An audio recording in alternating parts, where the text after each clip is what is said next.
The White Snake by the Brothers Grimm. Hello, this is Natasha, and this is a story from Germany by the Brothers Grimm.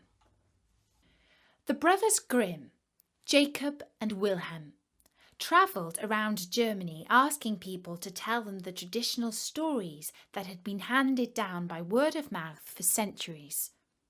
They collected stories like Cinderella, Snow White, and many other ones that are less famous, and they wrote them down and published them in 2 books called Children's and Household Tales. This is one of those stories. It's not so very well known, but it's a good one. It's about a man who could understand the language of animals, and it's called The White Snake. A long time ago, there lived a king who was famed for his wisdom throughout the land. Nothing was hidden from him, and it seemed as if the news of the most secret things was brought to him through the air. But he had a strange custom. Every day after dinner, when the table was cleared and no one else was present, a trusty servant had to bring him one more dish.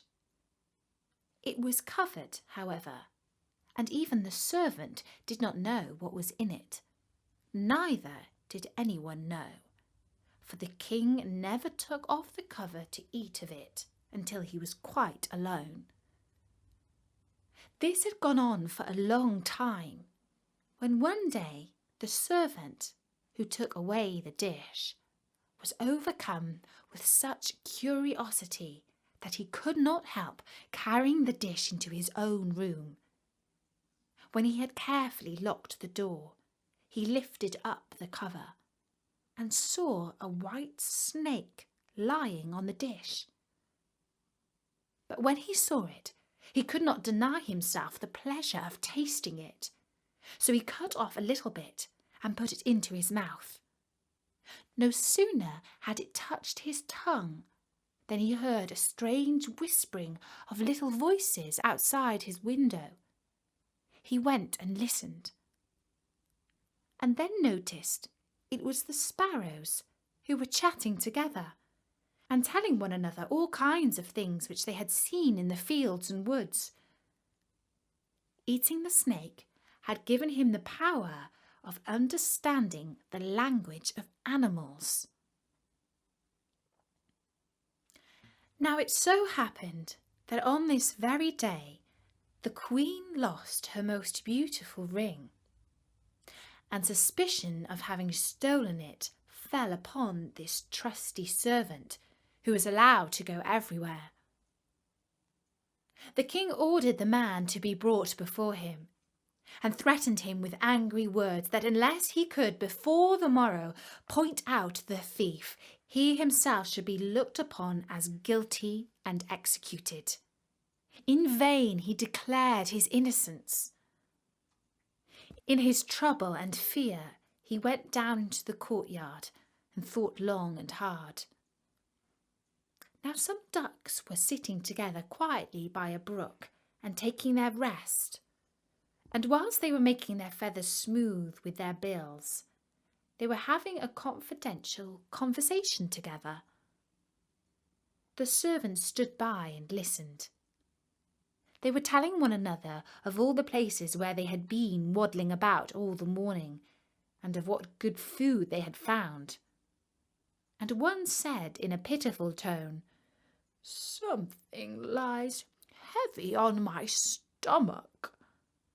As I was eating in haste, I swallowed a ring which lay under the Queen's window." The servant at once seized her, carried her to the kitchen and said to the cook, "Here is a fine duck. Roast her for dinner." "Yes," said the cook, and weighed her in his hand. "She has spared no trouble to fatten herself, and has been waiting to be roasted long enough." And as he prepared the duck for dinner, he found the ring inside. The servant could now easily prove his innocence, And the king, to make amends for the wrong, allowed him to ask a favour, and promised him the best place in the court that he could wish for.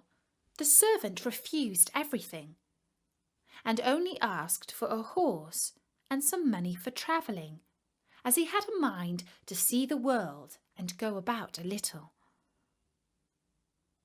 When his request was granted, he set out on his way, and one day he came to a pond, where he saw 3 fishes caught in the reeds and gasping for water. Now, though it is said that fishes are dumb, he heard them complaining that they must perish so miserably, and as he had a kind heart, he got off his horse and put the 3 prisoners back into the water. They quivered with delight, put out their heads, and cried to him, "We will remember you and repay you for saving us." He rode on, and after a while it seemed to him that he heard a voice in the sand at his feet. He listened and heard an ant-king complain, "Why cannot folks with their clumsy beasts keep off our bodies? That stupid horse with his heavy hooves has been treading down my people without mercy." So he turned onto a side path, and the ant-king cried out to him, "We will remember you. One good turn deserves another." The path led him into a wood, and here he saw 2 old ravens standing by their nests and throwing out their young ones. "Out with you, you idle, good-for-nothing creatures!" cried they. "We cannot find food for you any longer. You are big enough and can provide for yourselves." But the poor young ravens lay upon the ground, flapping their wings and crying, "Oh, what helpless chicks we are!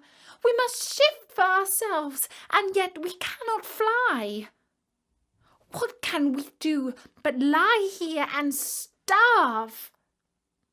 So the good young fellow climbed down and gave them his own food, which he had been carrying for his lunch. Then they came hopping up to it, satisfying their hunger. They cried, "We will remember you. One good turn deserves another." And when he had gone on a long way further, he came to a large city. There was a great noise and crowd in the streets, and a man rode up on horseback crying aloud, "The king's daughter wants a husband, but whoever sues for her hand must perform a hard task. If he does not succeed, he will forfeit his life." Many had already made attempts, but in vain. Nevertheless, when the youth saw the king's daughter, he was so overcome by her great beauty that he forgot all danger. He went before the king and declared himself a suitor. So he was led out to the sea, and a gold ring was thrown into it in his sight.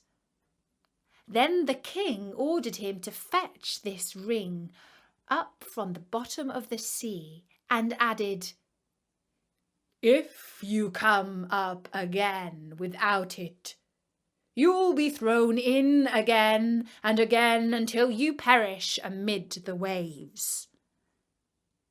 All the people grieved for the handsome youth.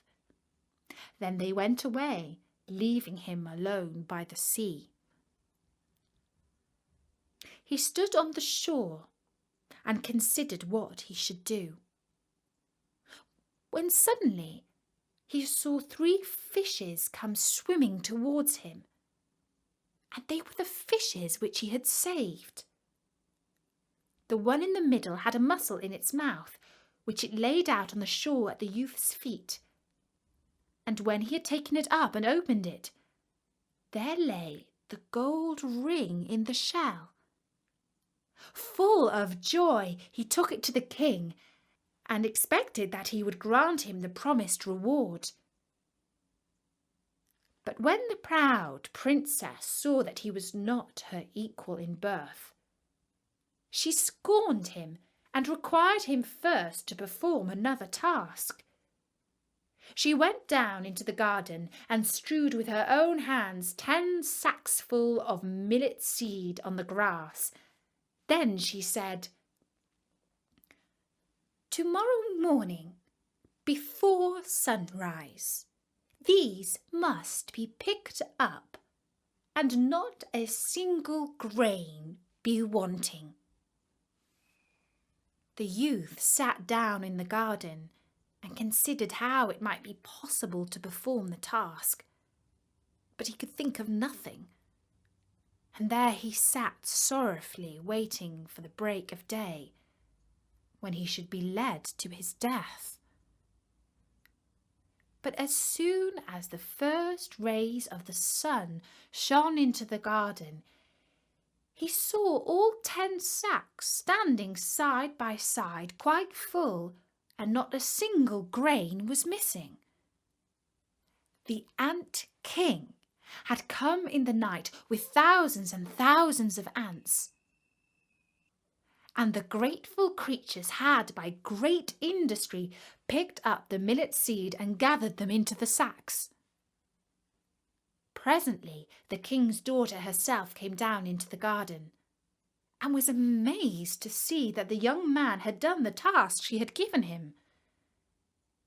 But she could not yet quite conquer her proud heart, and said, "Although he has performed both the tasks, he shall not be my husband until he has brought me an apple from the tree of life." The youth did not know where the tree of life stood, but he set out, and would have gone on forever as long as his legs would carry him, though he had no hope of finding it. After he had wandered through 3 kingdoms, he came one evening to a wood and lay down under a tree to sleep. But he heard a rustling in the branches, and a golden apple fell into his hand. At the same time, 3 ravens flew down to him, perched themselves upon his knee, and said, "We are the 3 young ravens whom you saved from starving. When we had grown big and heard that you were seeking the golden apple, we flew over the sea to the end of the world where the tree of life stands, and have brought you the apple." The youth, full of joy, set out homewards and took the golden apple to the king's beautiful daughter, who had no more excuses left to make. They cut the apple of life in 2 and ate it together. And then her heart became full of love for him, and they lived in undisturbed happiness to a great age. And that's the story of The White Snake by the Brothers Grimm. I do hope that you enjoyed it. And don't forget, we have loads of stories by the Brothers Grimm on storynori.com, including Snow White and Rumpelstiltskin. So drop by soon and listen to some. For now, from me, Natasha. Bye-bye!